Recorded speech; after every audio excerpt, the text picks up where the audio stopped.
Hello everybody and welcome back to WZ Sports Day. It is time, we finally got here. It is the 10th WZ Sports Day of all time. And this whole thing started 5 years ago. We're talking summer of 2021, back in the very first sports day in Atlanta. And we're right back here where it all started, commentating it from my room in this shirt that does not fit me as well as it did back then. But all that aside, here's what you need to know about this WZ Sports Day. It is coming at you from Chicago, Illinois, and it will be comprised of the main four sports that we've come to know and love over the years. Those are, of course, wiffle ball, soccer, basketball, and volleyball. And this time around, we've got 15 players, so the same amount as we did last summer in Philly 2025. So it'll be a similar format and layout overall to that sports day if you watched it. If you didn't, that's okay, because we're still going to go over a very brief overview of this event, following which we will have some player profiles and team profiles that will be similar to the intro videos of the last couple sports days. Unfortunately, no pre-event captain interviews this time around. We just didn't really have the time because we had multiple players, including a couple captains, showing up to Chicago on the day that we started Sports Day. So we were in a bit of a time crunch, so that will unfortunately be missing this time around. But don't worry, we'll still have some great content coming your way. And to start, let's just get into a brief overview of WZ Sports Day Chicago 2026. Alright, so let's get started with a quick event overview for WZ Sports Day Chicago 2026. Again, if you've watched a good amount of Sports Day before, and none of this is really going to be new to you, but just in case you haven't, I did want to give a brief run through this. So, as I said before, there were 15 players in this event, so that will be 4 teams of 3 to 4 players. 3 of the teams had 4, the 4th team had 3, and once again we are seeing the round-robin format come into play. So most notably with soccer specifically, when we have 4 teams, we do merged soccer 6v6, so what that means is that 2 of the teams will combine and play against the other 2 teams combined. We do 3 games of that, so every team combination plays every team combination. For the other 3 sports, it is simply every team plays against every team, so that will be 6 games of each. Each team plays 12 games in total, and the team with the best win-loss record at the end of it wins the competition. Tiebreakers will be played if needed and will be explained at a later point if they come into play. So now looking at the player pool for WZ Sports Day Chicago 2026, overall a pretty stacked lineup here, a lot of familiar faces, and 1 new debut player. I've tried to crop out the jerseys from the players in the draft pool as to not spoil what the teams will end up being. But apart from that, you can see at the top, the captains this time around were Snap, TK, Iric, and Howler. TK, Iric, and Howler, a very common team combination. We've seen that as a team the past 2 summer sports days.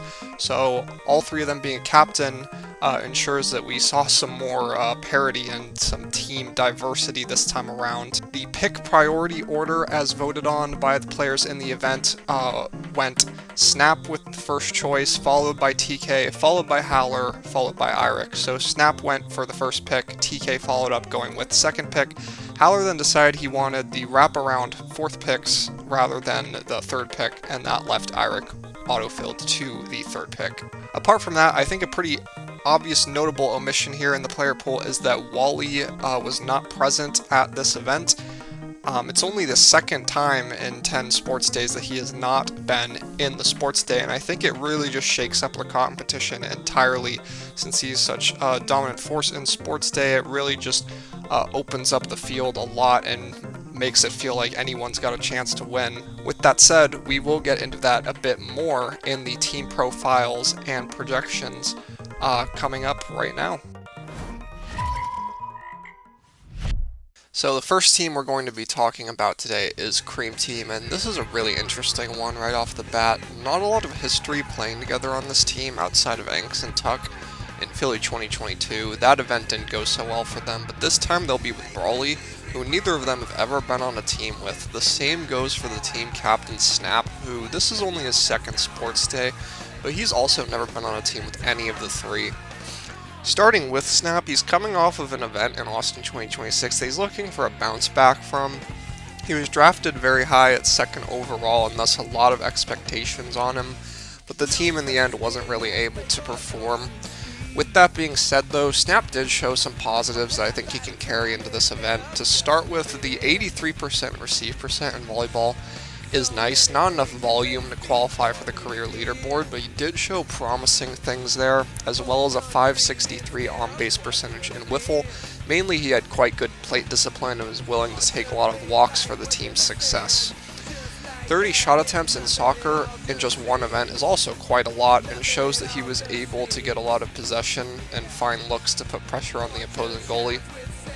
A couple of those things will be outlined in the positives as well. The receive percent was above league average, as well as the on-base percent compared to the all-time on-base average. On the flip side, looking at some negatives he'll look to work on, he was getting a lot of shot attempts off in soccer, but had a very low conversion rate. He'll have to get more of those in the back of the net, and also was not able to score at all in basketball, so I think those are the two areas he'll be looking to improve the most. Next up is Brawley, taken 1st overall, and there's really not a lot to say that hasn't already been said. He's a Sports Day legend and has won the last 3 Sports Days in a row that he has played, and will be looking to be the first player ever to win 4 in a row in this event. Basketball is arguably his most standout sport. His 5.02 points per game is 3rd all time, and this is even despite him tending to prefer playing a more team-oriented supporting role in basketball, highlighted by his 33 assists, which is 1st all time. His 87% receive percent in volleyball is also excellent. Definitely another sport you can argue is his best, as he is very consistent at putting balls up in the air and also getting pristine sets off for his attackers. I think we saw improvements in both of those sports in Philly 2025 as well. His field goal percent went from 22% combined from LA and Utah 2024 to a really respectable 33% in Philly 2025 as he upped the scoring efficiency. His serving also ticked up in Philly, as we saw his service ace percent go from 24% to 33% as well. In the downtrending department, he definitely did struggle in wiffle hitting, although he was able to have a really nice 3rd game of the day to salvage things, but still ended up with a below average 78 OPS plus, compared to a really nice 141 OPS plus in his previous event in Utah. The receive percent, which I talked about being a highlight of his game earlier, also actually ticked down quite a bit. He had been consistently hovering around 89% for the last 4 events combined, but dropped 10% down to 79% in Philly 2025, so he will be looking to clean that up as well, as there will be a lot of pressure on him to get balls up in this event. Next is Anks, taken on the 2nd wraparound with the 8th overall pick. He has played a lot of sports days in his day, and his strengths are pretty well known at this point. He's really good at getting on base in wiffle ball, whether that be with his slap hitting ability for singles or good plate discipline leading to walks. Goal scoring is maybe not one of the first things you think about with Anks, but his scoring rate has actually been quite good at 24%, 3rd overall all time, which is really high.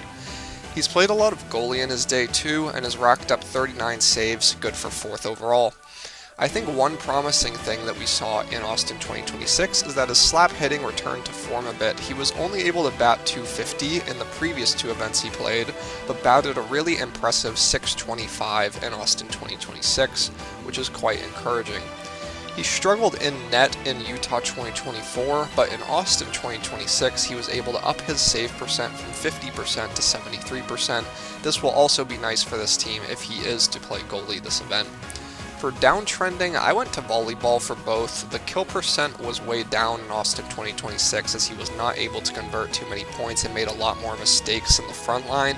This is also seen by his receiving errors being upped from 6 to 9, even despite playing 1 less game in Austin than in Philly.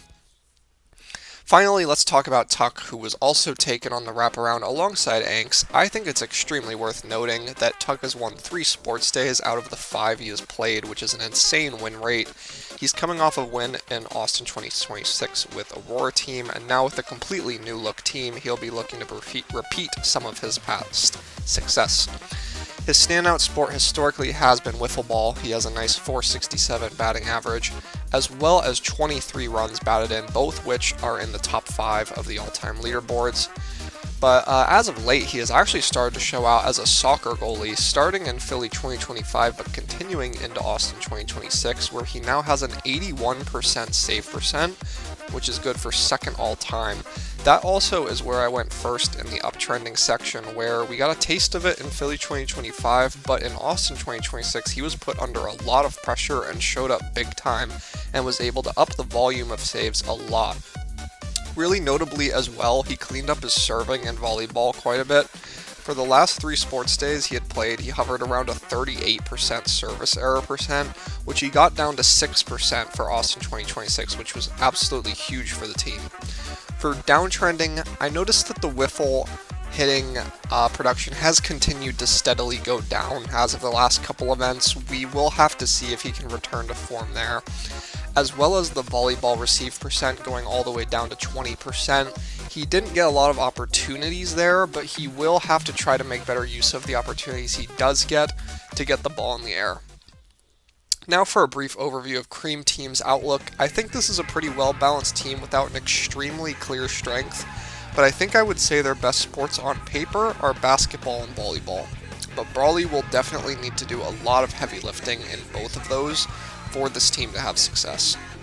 The clear weakness here is definitely wiffle ball, just because they don't have a proven pitcher. They will need someone to step up in that department for them to have a chance, because otherwise the hitting and fielding is pretty good.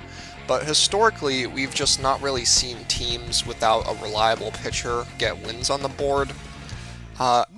As you'll see later, this is possibly the most balanced sports day on paper we've ever seen, so it's hard to say where this team lies in the overall picture.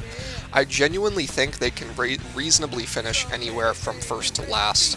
But something that may surprise people, seeing as this team has Brawley on it, is that I think this team may actually be the underdog team in this event. The next team we're going to be talking about is Dolphin Team, continuing a trend started last event by Fish and Aurora in terms of non-color based team names. This team is captained by TK, playing in his 10th sports day and captaining for the 4th time, and like the Cream Team, doesn't have a lot of playing history on the team.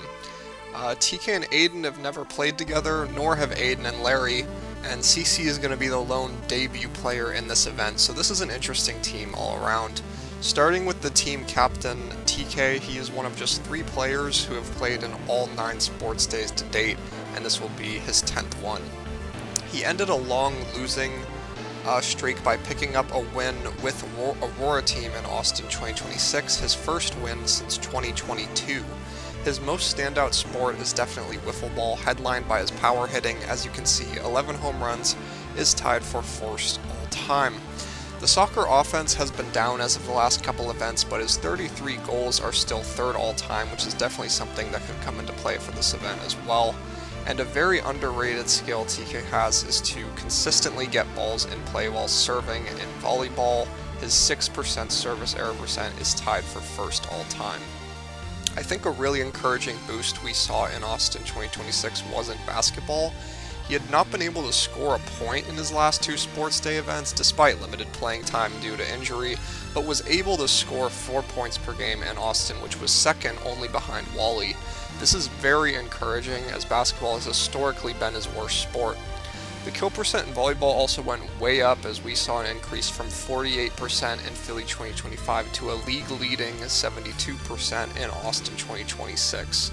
I think the noticeable downtrend we saw was in wiffle pitching, where he was coming off his best ever pitching performance in Philly 2025, where he led the league in ERA+, but was a below average pitcher in Austin 2026 with a 74 ERA+. The main reason for this was the walks, which in his previous 8 sports days events, he had a really respectable 2.08 walks per 3 innings, but that ballooned in Austin to 16 walks per 3 innings. So he was just having a lot of trouble finding the strike zone, so that will be the most clear fix if he wants to return to form in wiffle ball pitching, where he is this team's only pitcher on paper. Next up, let's talk about Aiden, drafted 2nd overall and coming off a really impressive event in Philly 2025, where he was arguably the MVP of the event. He has never found a sports day win, but this might be his best chance yet, as the field is really balanced if he is able to maintain the form we saw. He's really good at soccer, where he has a 30% goal percent, which is tied for first all-time with Eirik. But he's most known for basketball, where he has jumped up the rankings to 5.18 points per game, second all-time, only behind Wally, as well as a really impressive 31% three-point percent as well, also good for second. These are also both noted in the uptrending section, as he was able to increase both of these stats significantly in Philly 2025. He went from 3.50 points per game in LA 2024 to a staggering 9.00 points per game in Philly 2025, leading the league by a lot. His three-point percent in Philly was also absurd at a 62% clip. On the downtrending end, he struggled a lot in wiffle hitting, as he was sitting at a far below league average 43 OPS+. We also saw some struggles in the volleyball receiving department, going from 81% in his first ever volleyball showing in LA 2024, down all the way to 61% in Philly 2025. He'll have to try to clean that up, as this team has a lot of question marks going into volleyball. Next up is CC, who, as I said before, is the lone newcomer to this event, so there won't be a lot to say. He was taken with the 7th pick overall in the draft, so there is some expectation, as he was drafted before 4 other players, but not drafted so high as to where he has some ridiculous expectations on his shoulders. I think based on everything that we've heard and we know, his most expected strength is soccer, and his most expected weakness is volleyball, because he claims to have never played before. I think wiffle is a big question mark. He expressed some confidence there, but also said he has never seen a wiffle pitch, so that is always a tough adjustment to make for new players. Basketball, I would also say is a question mark, but Haller said he has played with him in the past and that he was solid, but this was over a decade ago, so it's hard to say what we're going to see today. Finally, let's talk about Larry, drafted 10th overall with the second to last pick in the draft. I think this could be an underdraft for sure. Larry is someone whose value won't really show up on the stats that well, but he is a solid role player who has a lot of stamina and plays active defense in multiple sports. His wiffle hitting is noted in 2 of the standout stats, where he has a solid 412 batting average all time, as well as a 109 park-adjusted OPS+, which ranks 7th, which is much higher than where he ranks in regular OPS+, implying that he has historically batted in more difficult hitting environments than most people. But I will say that I think his most valuable wiffle asset, which there are no stats for, is his defense. He is one of the best wiffle defenders in the league. His 4.8 rebounds per game in basketball is also solid, and I think he plays really active defense there as well. His basketball performance uptrended in Philly 2025, where he was able to up the scoring numbers, as well as get a lot more rebounds than he had in the previous event. Like I said, just playing really actively with a lot of energy all over the court. His wiffle hitting did unfortunately tick down quite a bit, but he was basically a league average hitter. It's just that we had previously seen a breakout event from him at the plate in Utah 2024, and he wasn't really able to replicate that prowess. The kill percent in volleyball also went way down, as he had a lot of struggles in Philly 2025. For a brief rundown on Dolphin team's overall outlook, I think this is a team that could have the most variance in the event. Like Cream Team, it's a team without a really clear strength. I think this team's best sport is actually likely basketball, but it could even be wiffle or soccer. I just think we could see a wide range of results in all 3 of those sports, and it's just going to depend on the day.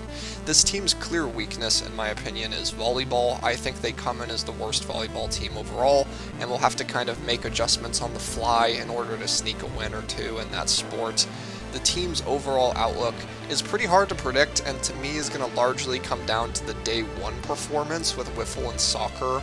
I think this team needs to be 4-2 or better on day 1 to have a realistic winning chance, with a likely 0-3 coming in volleyball. With all that said, I think with everything considered, I have Dolphin on paper as the 2nd or maybe 3rd best team.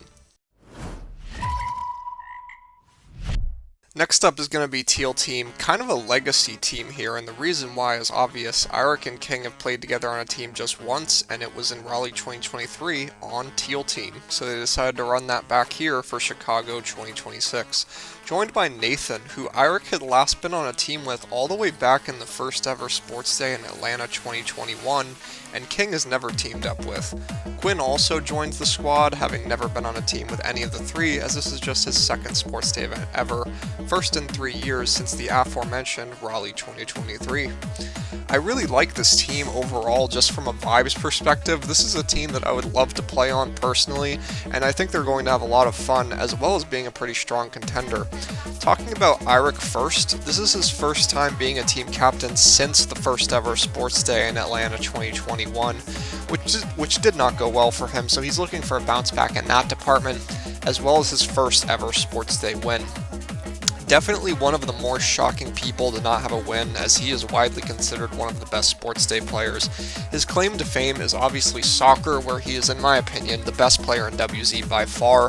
You can see a couple of those standout stats. He has a 30% goal percentage, which is tied for first all time, as well as 16 assists, which is also tied first all time, so he's really just doing it all on offense. Another thing that I think Eirik isn't really known for is that he has 155 receives in volleyball, which is third all time, which really just shows that he has been really active on the volleyball court and getting balls up for his teams. I think one encouraging thing we saw in Philly 2025 is that his wiffle hitting ticked up a bit. He wasn't quite to league average, but we had seen him struggle quite a lot in his previous couple wiffle hitting events, so he is starting to come back to form in that department. Another big tick up we saw in basketball, where he shot 50% from 3, where he had not been able to land a 3-pointer at all in his previous 2 Sports Day events. In the downtrending section, I went with both soccer assists and basketball assists, which both ticked down a lot from his previous event. I think soccer is likely just circumstantial, but in regards to basketball, it's always something I've said regarding Eirik, which is that I think he could be a really valuable basketball asset if he just played around his team more instead of trying to do too much himself. Next up, talking about King. Drafted 3rd overall, he is one of just 3 players who have played in all 9 Sports Day events to date, and prior to the last event had won 3 Sports Days in a row. So this is a player with a lot of success in his career. His 50 runs batted in wiffle ball is actually first by a lot. There are a number of wiffle hitting stats you could name for him, but he has 12 more runs batted in than second place on the leaderboards, which feels very substantial. Additionally, his 36% field goal percent in basketball is 3rd overall. This is a factor of his game he has really improved a lot heading into the second half of his Sports Day career. Similarly, this happened in volleyball, where his 55% kill percent is tied for first all time. He has been a really effective attacker in the front lines. I think in the uptrending department, we saw a really significant return to form in his wiffle ball hitting, which was somewhat down in Philly 2025.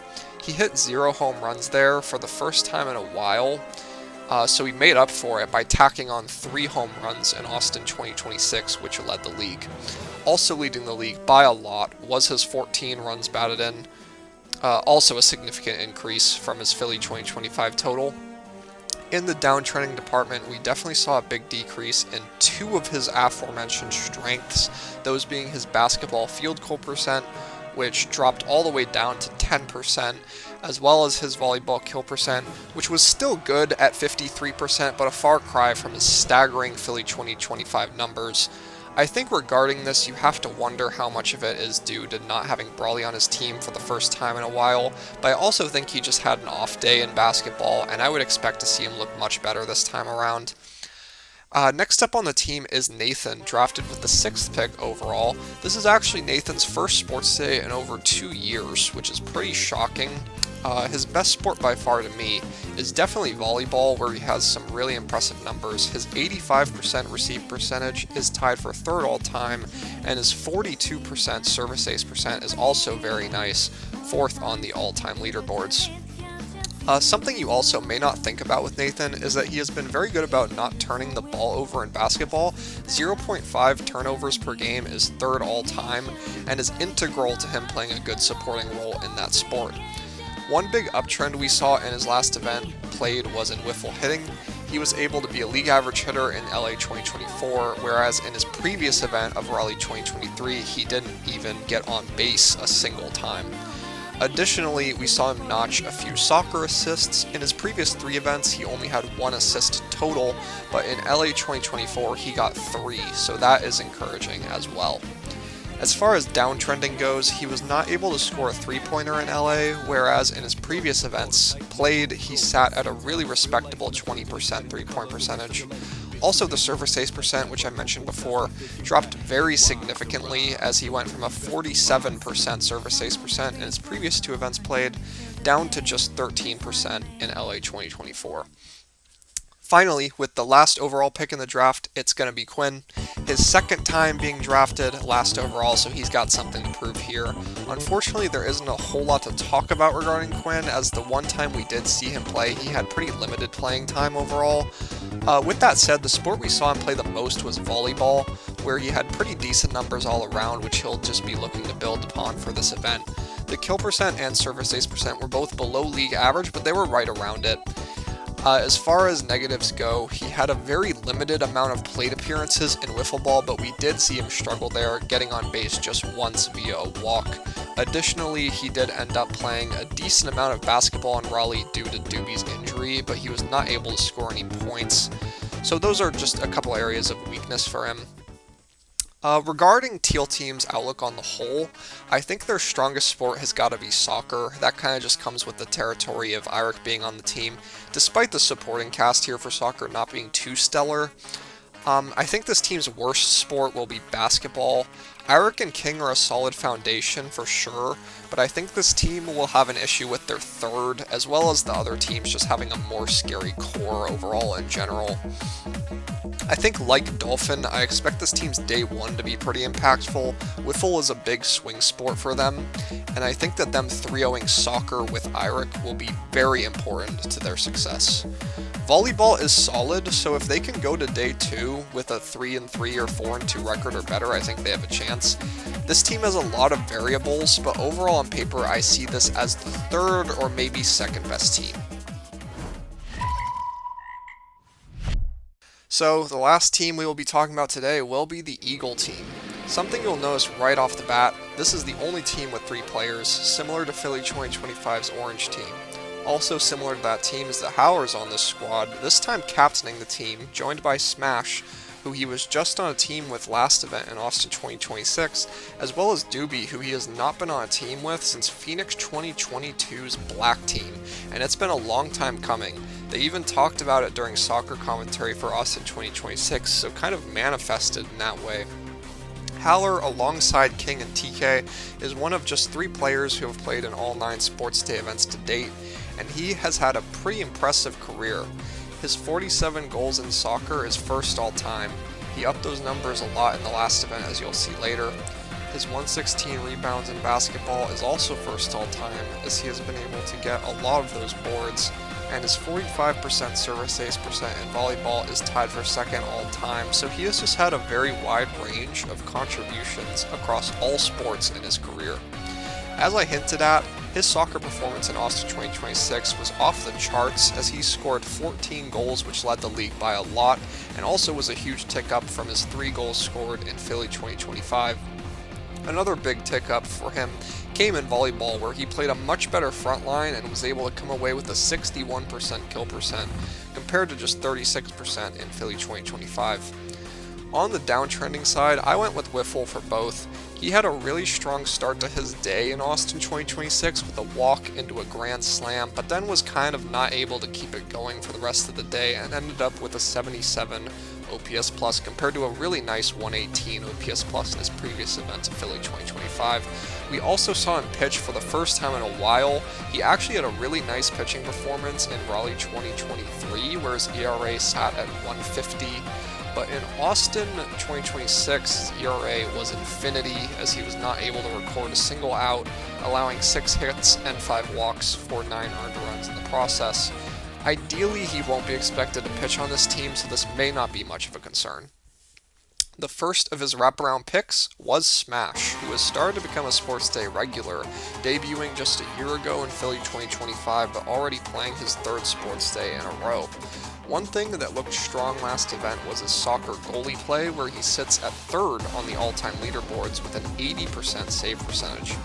Additionally, his main claim to fame has been basketball, where his 3 points per game sits pretty high on the charts, tied for 5th overall, and his 0.6 blocks per game is 2nd overall, as he has played very active and good defense.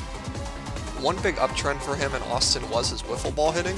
He was able to record his first career home run and boosted his OPS plus numbers all the way from 42 in Philly 2025 to 88 in Austin 2026. He looked better in basketball too, as he upped his scoring numbers from 2.67 points per game in Philly 2025 to 3.50 points per game in Austin 2026. On the downtrending end, he did get a lot less steals in basketball. He was stealing the ball seemingly at will in Philly 2025 with 6 steals, but in Austin 2026 was able to get just 1. The kill percent in volleyball also went way down. The sample size was limited in Philly 2025 due to him suffering his ankle injury in their first game, but with a more full plate of volleyball games in Austin 2026, we saw the kill percent go down to just 17%, so he will be looking to improve there as well. Finishing off the Eagle team will be Doobie, taken in the first wraparound picks alongside Smash. Doobie is someone who has seen his stock rise quite a bit in the last couple sports days, in my opinion. He has always been a solid, reliable player, but has started to add some more carry elements to his game. One such example is his wiffle ball pitching, where his 6 strikeouts per 3 innings is 3rd all time, and his pitching is probably his most valuable asset to this team. He has also been pretty underrated in soccer, where his 27 goals ranks 4th all time. 187 receives in volleyball is also a staggering total, as he has consistently played a really solid backline. That total ranks him 2nd all time, only behind Wally. The most notable uptrend in Austin 2026 for sure was in the wiffle hitting department, where he had notoriously not had a home run in his career through his first 7 sports days, but he was able to slug 2 of them in Austin.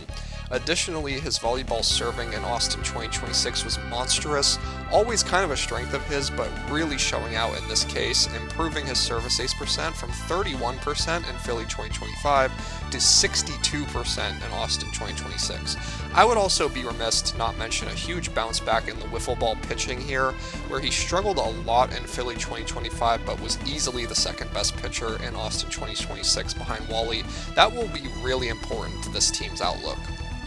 On the downtrending side, his goal percent did tick down in Austin 2026 as he struggled to find the back of the net more, along with his receive percent in volleyball, which has been an integral part of his game, seeing a downtick from 82% combined of his previous 2 events down to 76% in Austin 2026. Regarding Eagle team's outlook on the whole, like I said before, I think this is on paper the most balanced sports day we've ever seen, but I do have this team as the favorite going in. I think their best sports are wiffle ball and volleyball, where I think they could very reasonably 3-0 both with their strong core of 3. Conversely, their weaker sports are expected to be soccer and basketball, but I honestly don't expect them to 0-3 either. And historically, what we have seen is that the well-rounded team without an 0-3 sport is the one that comes out on top at the end. That is why I have Eagle team as this event's favorite going in on paper. But again, I expect this to possibly be one of the most balanced and competitive sports days we've ever seen. So that is going to just about do it for this video, everyone. Here's another look at the teams in their entirety.